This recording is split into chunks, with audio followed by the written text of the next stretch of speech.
चलो, तो बेसिकली हमें देखना क्या है, रिएक्ट। तो सबसे पहले वर्ड आता है व्हाट इज रिएक्ट। तो react is JavaScript base front end है, वो उसको बोल सकते हो तुम। डिजाइंड लाइब्रेरी है, ये सबसे पहले याद रखो। It is design library, it is not a framework. Mainly एक सिंगल पेज एप्लीकेशन है, सिंगल पेज एप्लीकेशन। इसका मेन जो फीचर है वो विदाउट रिलोडिंग सारे कंटेंट क्या करता है, रीड। वो भी विदाउट विदाउट रिलोड वो कंटेंट को लोड करता है, जो भी है। ठीक है, तो वो कैसे है, अगर तुम यहाँ पे देख पा रहे हो किसी भी एक वेबसाइट को ओपन करो तो नोड बेस बना है, जैसे कि नोड जेएस को ही तुम ओपन कर लो, तुम्हें यहाँ पे दिखाई देगा कि जो भी वेबसाइट है, जैसे अबाउट पे क्लिक करता तो अबाउट आ गया, ब्लॉग पे क्लिक किया तो ब्लॉग आ गया, ये पेज रिलोड नहीं हो रहा। ये फीचर के लिए हम क्या स्टडी करते हैं, रिएक्ट। तो अभी फिर ये तो समझ में आ गया कि रिएक्ट एक फ्रंट एंड डिजाइन लाइब्रेरी, फिर इसकी शुरुआत कैसे करें, क्या क्या करना है, कैसे कैसे करना है। तो उसके लिए हमें सिंपल सबसे पहले एक एडिटर चाहिए होगा, वो एडिटर है अपने पास VS कोड एडिटर। उससे पहले हम एक छोटा सा फोल्डर क्रिएट कर लेंगे। फिर से सारी प्रोसेस में एक बार बता रहा हूँ, सो दैट जिसका भी कुछ भी मिसिंग है तो समझ में आ जाएंगे। फटाफट करेंगे हम, तो न्यू फोल्डर में यहाँ पे क्रिएट कर लेता हूँ, जैसे कि मैं रिएक्ट जो भी है, रिएक्ट टेस्ट नाम का फोल्डर बना लिया। ठीक है, फोल्डर के नाम देते समय स्पेस नहीं देना है, ये याद रखो। कोई कोई स्पेस दे देता है तो फोल्डर रीड नहीं होता। पहला स्टेप, रिएक्ट टेस्ट नाम का फोल्डर क्रिएट कर लिया। VS कोड एडिटर ओपन करना है, उस एडिटर में जाके तुम्हें उस फोल्डर को ओपन करो जो तुमने क्रिएट किया है। तो हम सिंपल जाएंगे वहां से रिएक्ट टेस्ट नाम का फोल्डर को, ठीक है, इसको सेव कर लो। तो first step, open the folder. अभी इसमें जाके हमें क्या करना है, रिएक्ट को इंस्टॉल करना है। तो रिएक्ट को इंस्टॉल करना है तो एक रिएक्ट का पूरा डॉक्यूमेंटेशन दिया है तुम्हें, रिएक्ट विद इस ट्यूटोरियल पे जाना। ठीक है, यहाँ पे पूरा डॉक्यूमेंटेशन प्रोसेस दिया है कि आपको कैसे स्टार्ट करना है, क्या स्टार्ट करना है। तो एक 15 से 20 मिनट में पूरा प्रोजेक्ट सेटअप एंड एक फंक्शनलिटी भी बन जाती है। तो यहाँ पे सारी चीजें तुम्हें स्टेप बाय स्टेप प्रोसेस मिल जाएंगी कि क्या करना है, कैसे स्टार्ट करना है। सबसे पहले कमांड तुम्हारा क्या है, npm create with latest। तो इसे कॉपी कर लो। बट अभी इसको पेस्ट कहाँ पे करना है, कैसे करना है, तो उसके लिए जाएंगे तुम इस फोल्डर पे राइट क्लिक करना है, तुम्हें एक टर्मिनल ओपन कर लेना सबसे पहले। तो फाइल न्यू टर्मिनल, या इस पे भी तुम्हें टर्मिनल मिल जाएगा, राइट क्लिक करो फोल्डर पे, न्यू टर्मिनल। बड़ा हो गया क्या, ठीक है, छोटा करो इसको। फाइल न्यू टर्मिनल, टर्मिनल कहाँ पे चला गया, यहाँ पे हाइड हुआ। तो टर्मिनल पे जाना है। तो यहाँ पे मेक श्योर करो कि तुम्हारा जो फोल्डर है वही पाथ सिलेक्टेड होना चाहिए। बाय डिफॉल्ट तो वही सिलेक्टेड होता है। जैसे कि अपना फोल्डर रिएक्ट टेस्ट नाम से बनाया है, उसके अंदर कोई भी स्पेस नहीं है। तो अभी आप फोल्डर को देख पा रहे हो, it is empty, but as soon as तुम वो कमांड डालने वाले हो, जो भी है रिएक्ट लेटेस्ट, जो भी npm create with latest, जैसे ही मैं इसको एंटर करता हूं तो एक प्रोजेक्ट का सेटअप के बारे में पूछने लगता है कि तुम्हें प्रोजेक्ट का नाम क्या देना है। फॉर एग्जांपल मैं प्रोजेक्ट का नाम दे देता हूँ डेमो नाम का। इसमें तुम्हें सिलेक्ट करना है रिएक्ट। काफी सारे ये मैं जावास्क्रिप्ट के जो फ्रेमवर्क है या जो लाइब्रेरीज है वो प्रोवाइड कर देता है। ये सारे क्यों पॉसिबल है, क्योंकि हम वीट को स्टडी कर रहे हैं। वीट मतलब एक एनवायरनमेंट है, इसको एक ग्राउंड के तौर पे तुम समझ सकते हो। उस ग्राउंड में तुम जो भी स्पोर्ट्स खेलना चाहते हो उस वजह से। तो वीट एनवायरनमेंट के अंदर अभी हमें करना है रिएक्ट। तो स्क्रिप्टिंग किस में करनी है, दो ही ऑप्शन है, जावास्क्रिप्ट या टाइपस्क्रिप्ट। हम सिलेक्ट करेंगे जावास्क्रिप्ट। ठीक है, उसके बाद करना है सीडी, मतलब चेंज डायरेक्टरी करो, जो तुमने प्रोजेक्ट क्रिएट किया है उस प्रोजेक्ट के अंदर जाना है।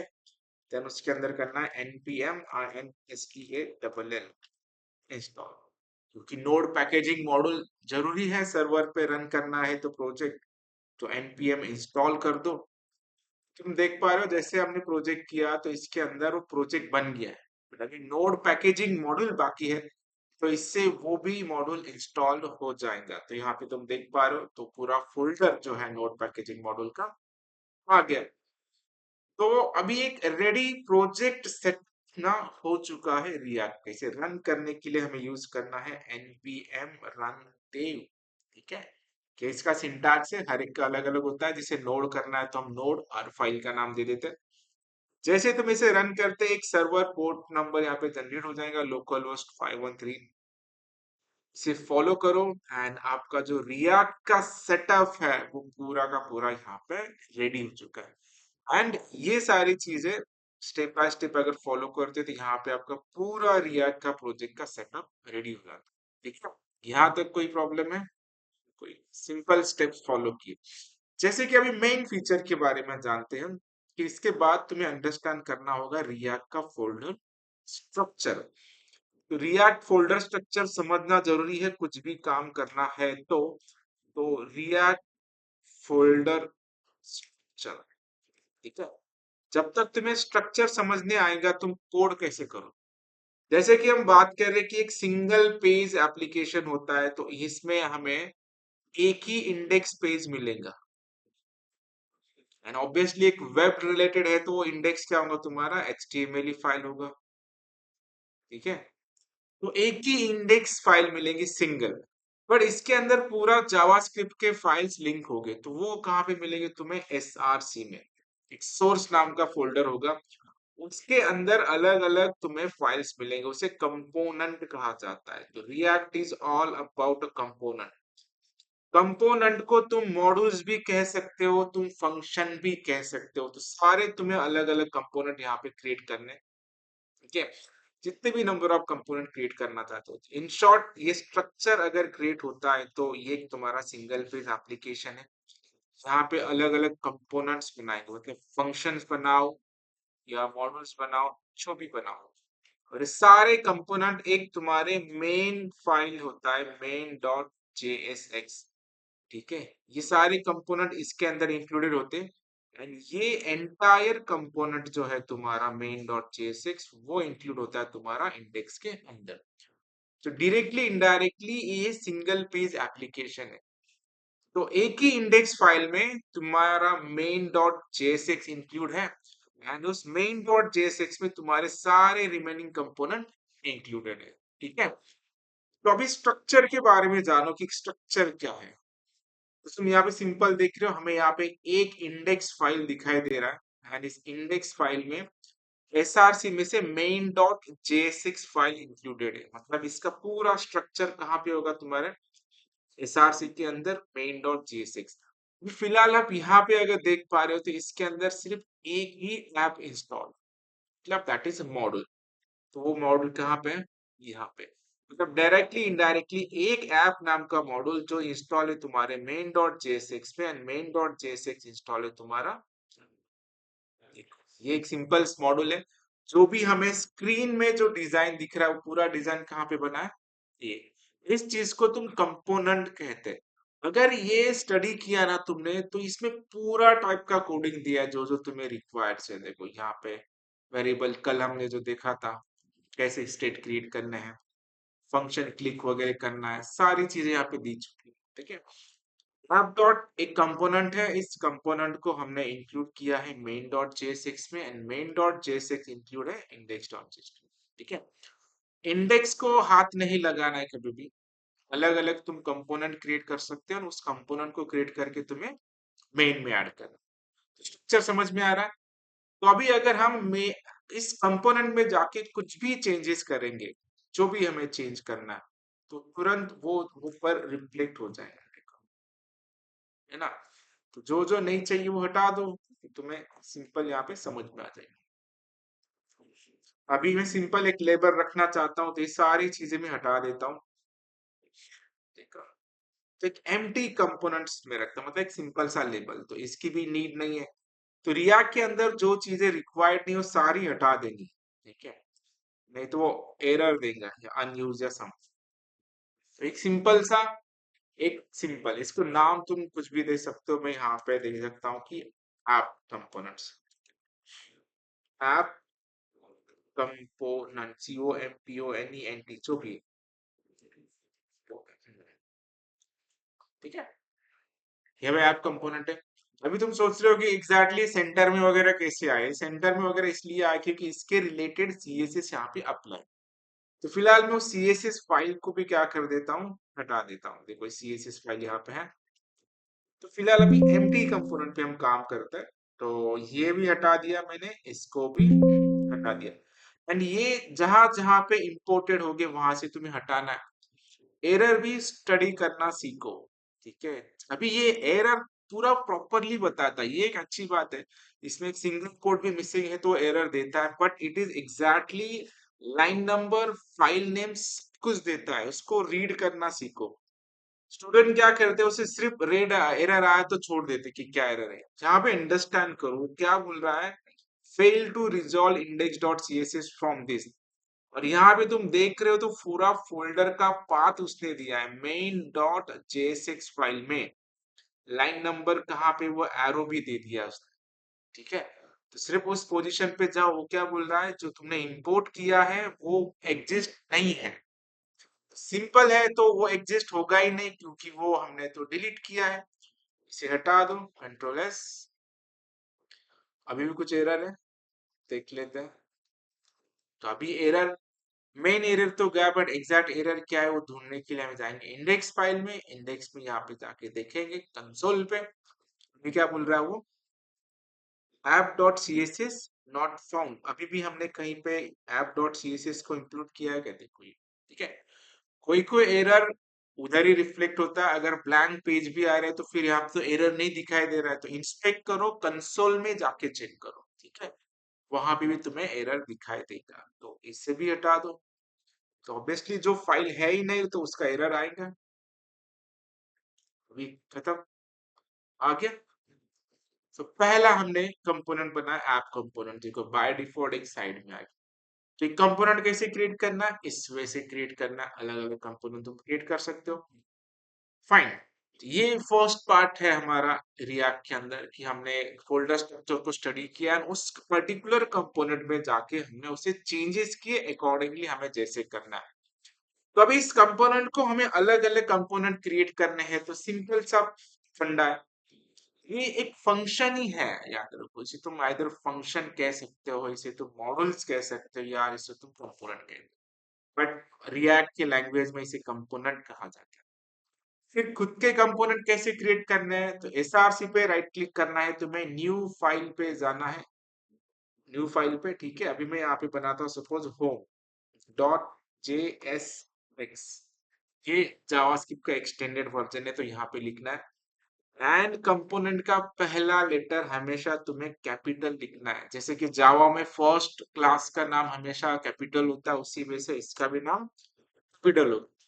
अभी कंपोनेंट्स कैसे क्रिएट करना है, एक छोटा सा फंक्शन बनाना है तुम्हें, आइदर तुम यहाँ से एक्सपोर्ट कर लो या नीचे एक्सपोर्ट करो, एक ही होता है। एक्सपोर्ट डिफॉल्ट, यहाँ पे तुम्हारा फंक्शन का नाम है। फंक्शन का नाम क्या होता है, जो तुमने कंपोनेंट बनाया उससे पहले लिखो फंक्शन। तो फंक्शन होम, बराबर, ये बन गया होम्स। ये कंपोनेंट कुछ ना कुछ रिटर्न करने वाला है, तो you have to write return round bracket के अंदर। एटलीस्ट ये एक एम्प्टी डिव रिटर्न करता है, रिटर्न के अंदर कुछ ना कुछ तो चाहिए। एम्प्टी भी रख सकते हो तुम, ये एटलीस्ट ये रखना है। And जो भी आपको रिटर्न करना है, जो भी HTML का कोड करना हो, सारा कोड तुम इसके इस डिव के अंदर करने वाले हो। जैसे कि मैं यहाँ पे लिखता हूँ this is PHIS, this is home page, simple. अभी मैं इसे अगर रन करने की कोशिश कर रहा हूँ कि रन हो रहा है, नहीं होगा, क्योंकि हमने सिर्फ कंपोनेंट बनाया है। ये डायरेक्टली डायरेक्टली इंक्लूडेड चाहिए कहाँ पे, मेन में, क्योंकि मेन फाइल ही है जो तुम्हारे इंडेक्स फाइल में। तो यहाँ पे आके हम उस होम को क्या कर देंगे, क्योंकि ऑलरेडी एक्सपोर्ट किया है, तो इसे किसी भी, ये ऐसे भी लिख सकते हो, और इस तुम क्या कर सकते हो, इसको इस वे से भी कर सकते हो। सॉरी, ऊपर जाना, हाँ, ऑटो इनपुट हो जाता है कभी कभी। ठीक है, तो करने की जरूरत है नहीं। अगर नहीं हुआ है तो ना, हो गया। कभी होता है कभी नहीं होता है, तो ये आ गया। अभी इसको हम जाके चेक कर रहे हो तो ये कंपोनेंट भी यहाँ पे आ गया। तो ऐसे मल्टीपल कंपोनेंट्स तुम क्या कर सकते हो, क्रिएट कर सकते हो। जैसे मैं और एक कंपोनेंट क्रिएट करना चाहता हूँ तो सेम प्रोसेस, फाइल करो, न्यू करो, यहाँ पे लिखो कॉन्टैक्ट डॉट जेएसएक्स, आ गया। 2 लाइन का, 3-4 लाइन का कोड है। एक्सपोर्ट डिफॉल्ट कर दोगे तुम, फंक्शन बना दो यहाँ पे। फंक्शन का नाम जो मॉडल तुमने बनाया है वही, CONTACT कॉन्टैक्ट।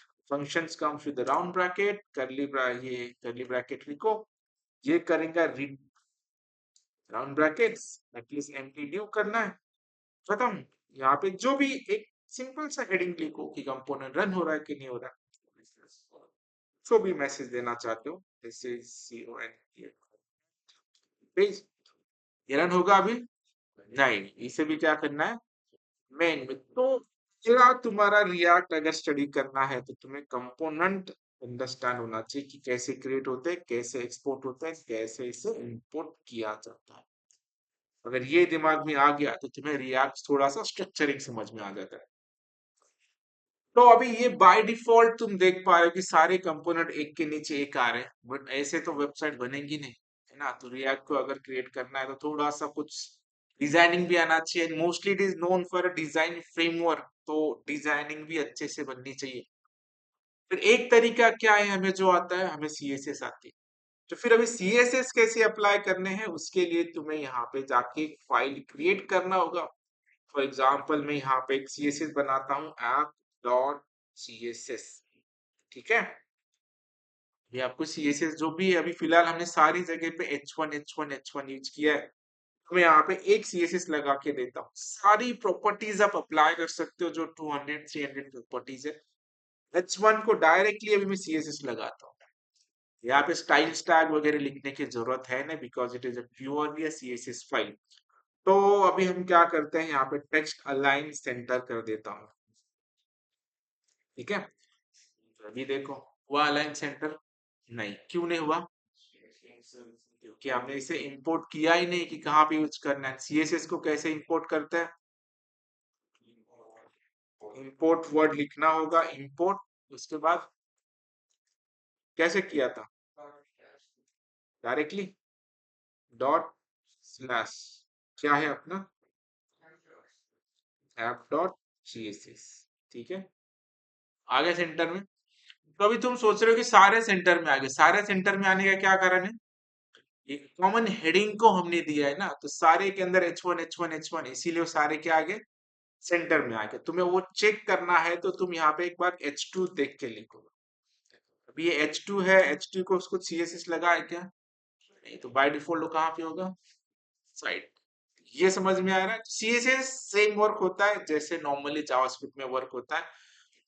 आपको और स्पेसिफिक किसी को CSS देना है, तो जैसे कि मुझे इसका कलर चेंज करना है H2 का, तो तुम यहाँ पे जाओगे, यहाँ पे CSS क्या लिखना है तुम्हें, दूसरा CSS लिखना होगा H2 नाम का, है ना। तो उसे तुम्हें क्या करो, कलर, जो भी कलर देना है, सपोज रेड वगैरह दे सकते हो। बन गया। एक सैंपल आपको ये समझ में आ गया कि CSS कैसे अप्लाई करना है। तो अब जो भी CSS अप्लाई करना चाहते हो तुम, ठीक है। बट हमें ये भी आ गया, बट ऐसे कस्टमाइज डिजाइन करते बैठेंगे तो बहुत टाइम चला जाएगा, और इतना टाइम तो होता नहीं किसी के पास। तो कुछ रेडीमेड टूल है क्या जिससे हम डिजाइन क्रिएट कर सकते हैं, तो वो टूल स्टडी करने के लिए हमें बूटस्ट्रैप की हेल्प लेनी चाहिए। एंड बूटस्ट्रैप का हेल्प कैसे, रिएक्ट का बूटस्ट्रैप वेबसाइट ऑलरेडी बन चुका है ट्यूटोरियल में। तो तुम यहाँ पे जाके अगर सर्च करते हो कि रिएक्ट बूटस्ट्रैप, तो यहाँ पे रेडी कंपोनेंट पहले ही बनाए हुए हैं।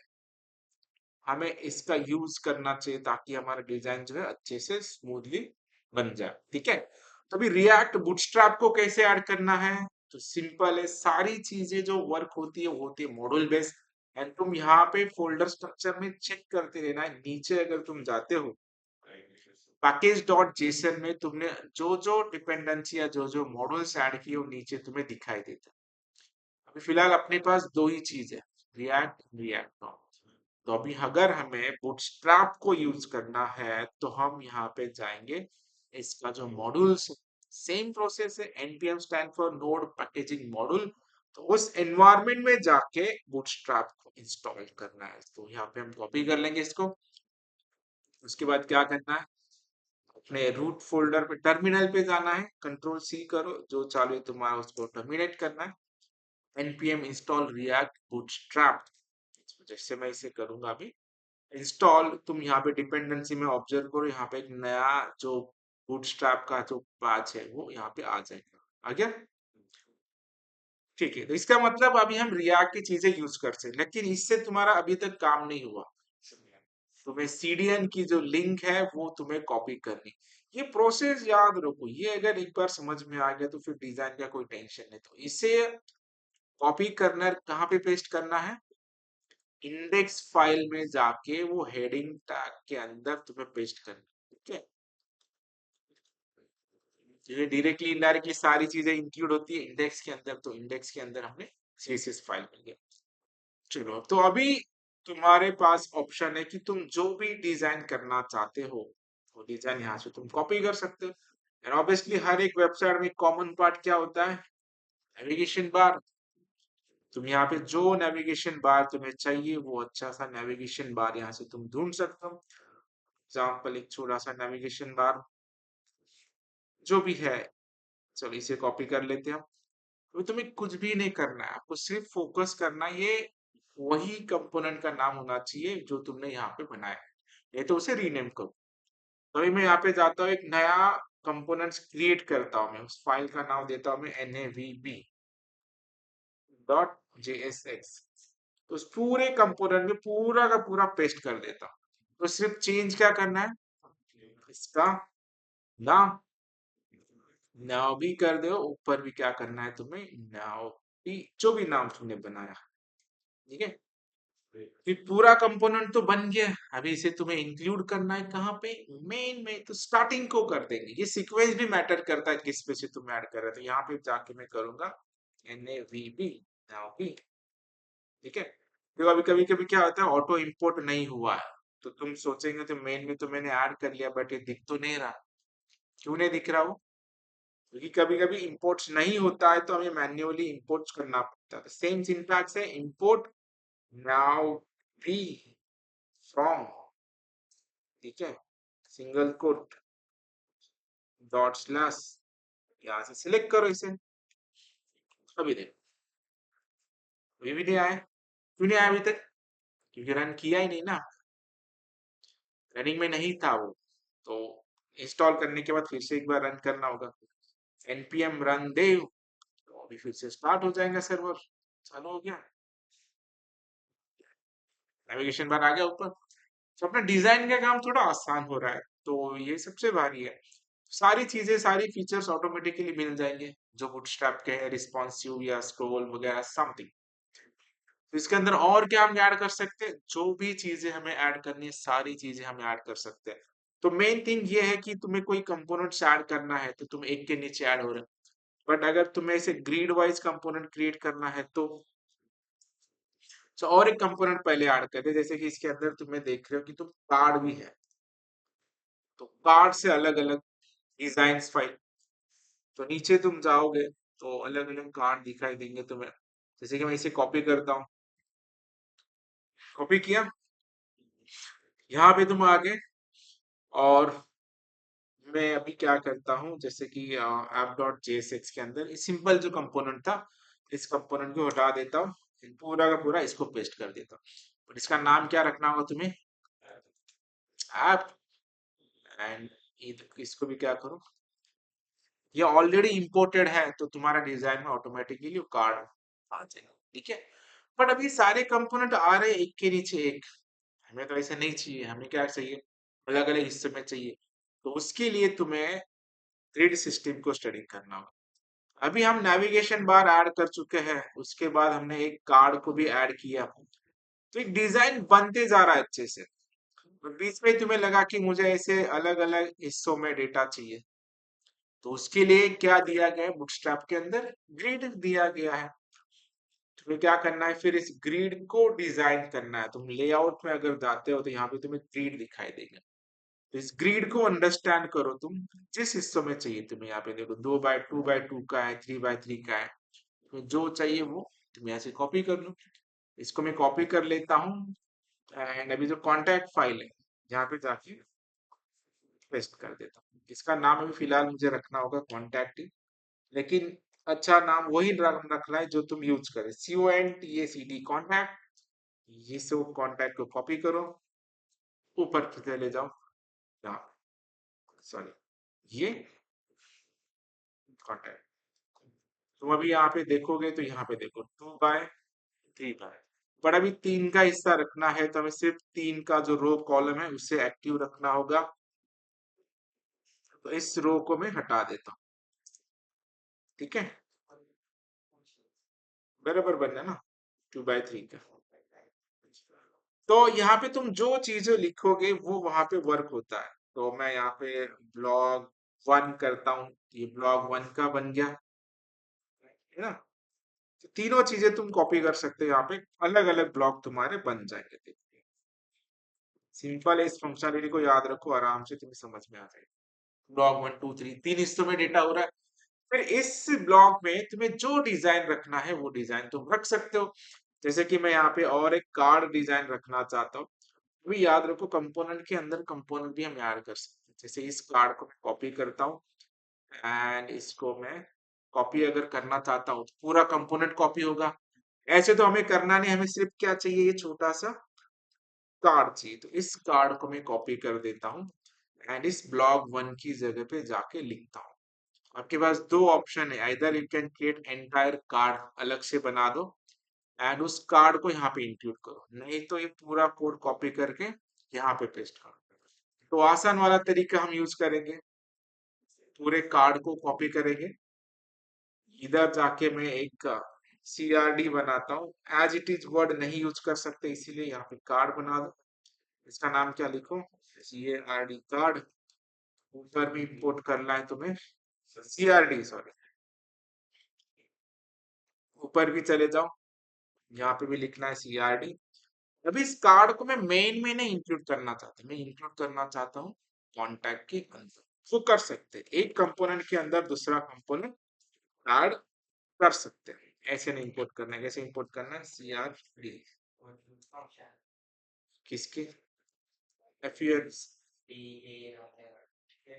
Contact TACT। अभी तक रन नहीं किया ना, वो एरर दे देता। अभी तो रन करने के बाद एरर आएगा। अभी तो हम चेक कर रहे हैं, CONTACT एरर आ ही जाता, ऐसे भी नहीं हुआ तो ठीक है। तो CRD बना लिया आपने अपनी। तो इसी को अभी 3 बार तीनों ब्लॉक में लिखना है, कार्ड कार्ड कार्ड, इसे बना दो। स्टेप बाय स्टेप डिजाइन करो एंड नाम याद रखो, तो धीरे धीरे समझ में आ जाएंगे। एक ही बार में सारी चीजें करने लगे तो फिर डिफिकल्ट। बन गया 3 कार्ड। अभी यहाँ पे दिखाई देगा क्या, वो नहीं दिखाई दे, क्यों, क्योंकि अभी तक हमने इसे ऊपर इंपोर्ट ही नहीं किया है। तो इसे इंपोर्ट कर लो। क्या इंपोर्ट करना, इंपोर्ट CRD, हाँ, from /CRD, single quote ./CRD, ठीक है। अभी जाओ, नहीं हुआ अभी तक, क्या हुआ, हाँ, रिफ्रेश, ठीक है। इमेज नहीं आया है क्योंकि इमेज हमें रखना होगा। तो कोई भी एक गूगल का इमेज तुम ले सकते हो, छोटा URL वाला इमेज ले लो। जैसे कि मैं अमेजोन वेबसाइट पे जाके कुछ इमेजेस को कॉपी कर सकते हैं, ठीक है। पाथ, जैसे कि मैकबुक का लेने, मैकबुक मिनी M4, जो भी इमेज तुम्हें अच्छा लगता है, ये नहीं चाहिए लैपटॉप चाहिए, मैकबुक प्रो, ठीक है, ठीक है। जो इमेज तुम्हें अच्छा लगेगा वो इमेज तुम ले लो। जैसे कि मैं इसे ले लेता हूँ।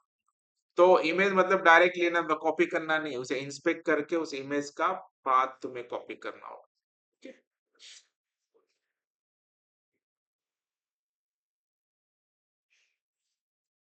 इन्होंने अलाउ नहीं किया इमेज का पाथ देने को, ठीक है। तो सब जन अलाउ नहीं करते। इंस्पेक्ट करके आ रहा है कि इमेज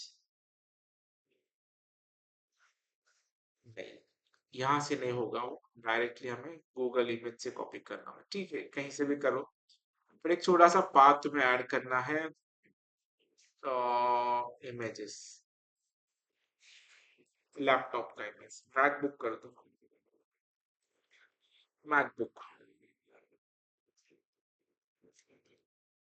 ठीक है, जो भी है इसे इंस्पेक्ट करके इसका इमेज का पाथ मिल जाएगा, देखो इमेज पाथ, हाँ यहाँ पे है, ठीक है, बहुत बड़ा आ गया, छोटा भी मिल सकता है, बट अभी फिलहाल हमें कोई भी लिंक तुम कॉपी करना है वो कहाँ पे चेंज करोगे तुम, सीआरडी में जाके जो एसआरसी यहाँ पे जो दिया है इसकी जगह पे तुम्हें लिखना है, ठीक है। एंड जितने कार्ड है एक ही बार में, क्योंकि तीन ही जगह पे एक ही कार्ड है, तो आगे, तो इस वजह से तुम क्या कर सकते हो, बूटस्ट्रैप का भी डिजाइन तुम बना सकते हो। तो समझ में आ रहा है सारी प्रोसेस। इसके बाद तुम्हें क्या करना है, वो राउटिंग्स वगैरह वो भी प्रैक्टिस आप कर चुके हो। एंड एक फंक्शनैलिटी भी मैं यहाँ पे करके दिखाता हूँ, जैसे कि तुम्हें इस पे क्लिक करने के बाद एक एटलीस्ट छोटा सा अलर्ट करना होगा, है ना। कोडिंग भी एक पार्ट है, सिर्फ डिजाइन तो बन जाता है, बट कोडिंग पार्ट कैसे करना है वो भी मैं यहाँ पे बता देता हूँ, छोटा सा ट्रिक। मतलब जितनी सारी चीजें हुई हमारी वो सारी चीजें तुम्हें यहाँ पे आ जाएंगी, राइट फ्रॉम इंस्टॉलेशन से लेके कंपोनेंट ऐड करना, बूटस्ट्रैप ऐड करना, एक छोटा सा फंक्शनलिटी। ये फंक्शनलिटी कहाँ पे है, हमने किस जगह पे ऐड किया है, कार्ड पे, ऐप में किया है वो कार्ड, ऐप में कार्ड बनाया ना। अभी अपने को कोड क्या करना है, उस कार्ड बटन पे क्लिक करने के बाद एक अलर्ट आना चाहिए, तो ये थोड़ा सा अलग है यहाँ पे कोडिंग स्टाइल। बटन कहाँ पे दिखाई दे रहा है तुम्हें यहाँ पे एक इवेंट लेना होगा, इवेंट क्या है, सपोज ऑन क्लिक नाम का इवेंट है, ऑन क्लिक नाम का इवेंट है। यहाँ पे फंक्शन डायरेक्टली जावास्क्रिप्ट के तौर पे नहीं लिखते, यहाँ पे तुम्हें लिखना है इस वे से लिखना है, तो यहाँ पे मैं एक सपोज फंक्शन का नाम कुछ भी लिख सकता हूँ, टेस्ट नाम का फंक्शन बना देता हूँ, सपोज पीएसटी टेस्ट। फंक्शन यहाँ पे राउंड ब्रैकेट के साथ में आते हैं, यहाँ पे डायरेक्टली आता है ऊपर। अभी इसका कोडिंग करना है तो रिटर्न के ऊपर के अंदर काम करना है। तो फंक्शन एज यूजुअल नॉर्मल लिखो, फंक्शन टेस्ट राउंड ब्रैकेट्स, ठीक है, आ गया। यहाँ पे तुम्हें क्या लिखना है, अलर्ट, सिंपल है कि बटन टेस्ट, वीपीएन टेस्ट करते हैं तो हम उधर जाओ, इस पे क्लिक करो, नहीं हुआ, आ गया, थोड़ा मेरा कीबोर्ड हार्ड है, but हो जाएगा, टेस्ट बन गया तो बन गया, है ना। तो आसान है। बट अगर आपको कोई इनपुट वैल्यू भी रीड करनी है तो वो भी एक वैल्यू छोटा सा मैं बना देता हूँ, तो हम एक डिजाइन कर देते हैं इस टेक्स्ट के अंदर, एक इनपुट, जैसे कि मुझे एक नेम लेना है किसी का, तो नेम यहाँ पे मैं कर देता हूँ यहाँ पे, ठीक है। तो इनपुट क्या करोगे, यहाँ पे तुम input type equal to text लिखना है, टेक्स्ट टेक्स्ट, एंड यहाँ पे तुम्हें क्या करना होगा, इनपुट टाइप टेक्स्ट तो आ गया, बट ये नाम यहाँ पे डायरेक्टली रीड नहीं होगा। जावास्क्रिप्ट में सारी चीजें आईडी बेस होती, बट यहाँ पे तुम्हें फंक्शन लिखना है, वो भी क्या, कौन सा फंक्शन, ऑन चेंज नाम का, इसके अंदर भी फंक्शन लिखना है आपको, जैसे कि जो भी है गेट एनएम करके मैं एक फंक्शन बना देता हूँ। तो इसका नाम तुम्हें कब मिलेगा, तब जाके तुम्हें ऊपर एक फंक्शन क्रिएट करना होगा, फंक्शन का नाम क्या है, वही फंक्शन गेट एनएम। ये पैरामीटराइज होगा यहाँ पे, क्योंकि फाइंड व्यू बाय आईडी वगैरह यहाँ पे कुछ पार्ट है नहीं, तो जो भी वैल्यू मिलेगी तुम्हें डायरेक्टली मिलेगी। बट वो वेरिएबल में स्टोर करना है तो जावा, जो रिएक्ट का एक अलग तरीका है, अगर जावास्क्रिप्ट होता तो नॉर्मल तुम let A is equal to N equal to कर देते, बट यहाँ पे क्या करना है, तुम्हें लिखना है कॉन्स्ट, CONST, कॉन्स्ट करना होता है, एक ब्रैकेट में एक वेरिएबल का नाम, एंड उसकी वैल्यू जो तुम्हें मिलेंगी वो एक फंक्शन में मिलेगा। ये कुछ भी स्टैंडर्ड तुम लिख सकते हो, बट ये थोड़ा बेस्ट तरीका होता है। इक्वल टू तुम क्या करोगे, यूज स्टेट, यूज स्टेट के बारे में पता है आपको, वो भी है, ऑटो इंपोर्ट हो जाता है, यहाँ पे तुम्हें देना है कि किस टाइप की वैल्यू, तो इस वेरिएबल में नाम कब आ जाएगा, जब तुम इस बटन पे जो भी इनपुट को चेंज करोगे तो वो वैल्यू तुम्हें सेट एनएम के अंदर सेट करना होगा। वैल्यू कैसे मिलेगी, जो नाम का तुमने ऑब्जेक्ट बनाया है ई डॉट यहाँ पे करोगे तुम टारगेट डॉट वैल्यू, ठीक है। E dot target dot value से तुम्हें एक इनपुट की वैल्यू मिलेगी, वो होगा सेट इस सेट एनएम में, एंड ये वैल्यू तुम्हें मिलेगी इस जगह पे। तो उस वैल्यू को तुम यहाँ से जाके अलर्ट कर सकते हैं, जैसे कि मैं यहाँ पे लिखता हूँ welcome colon equal two plus करेंगे हम एनएम, तो होना तो चाहिए, हो जाएगा, ठीक है। चलो चेक करते हैं। अभी मैं यहाँ पे कुछ इनपुट वैल्यू डाल देता हूँ इस बटन पे, जैसे ही क्लिक करता हूँ तो वो मुझे नाम मिल रहा है। और इसका एक फायदा ये है कि वो वैल्यू अगर तुम्हें मिल जाती है तो वो वैल्यू तुम किसी भी जगह पे डायरेक्टली सेट कर सकते हो। जैसे कि मैं अगर यहाँ पे नेम सेट करता हूँ 2 days के अगर, सिंपल तुम्हें क्या करना है, करली ब्रैकेट्स एंड एनएम। इसका मतलब जो भी तुम यहाँ पे चेंज होगा वो ऑटोमेटिकली कहाँ पे सेट हो जाएगा, नीचे। तुम देख पा रहे हो नीचे सेट हो रहा है ना। ऑन चेंज इवेंट है, बस तुम्हें यहाँ पे क्लिक किया तो भी वही होने वाला है, नहीं किया तो वही होने वाला है। समझ में आ रहा है। तो एक इसका ये जो 30 मिनट का लेक्चर है, इसमें पूरा जावा मतलब पूरे रिएक्ट का कॉम्बिनेशन आपको समझ में आएगा, राइट फ्रॉम इंस्टॉलेशन से लेके कंपोनेंट ऐड करने से लेके, ठीक है। ऐसी प्रैक्टिस होना चाहिए, मतलब कुछ ज्यादा टेंशन नहीं रहता। अभी हमें मेन डेटा को गैदर करनी आता है, तो बाद में हम एपीआई कॉलिंग सीख लेंगे। API calling it is same as जैसे एग्जॉस्ट लाइब्रेरी में जावास्क्रिप्ट में किया है, वही चीजें, ठीक है। तो सबका प्रैक्टिस कर लो अच्छे से, ये प्रोजेक्ट में हमें काम करना है, इट इज नॉट कॉम्प्लिकेटेड अगर तुम स्टेप बाय स्टेप्स करते हो तो सारी चीजें, ठीक है। तो बस यही एक बार प्रॉपरली रिवाइज करना था, आप इसको एक बार देख लोगे तो सारी चीजें रिवाइज हो जाएंगी, ठीक है। Okay fine.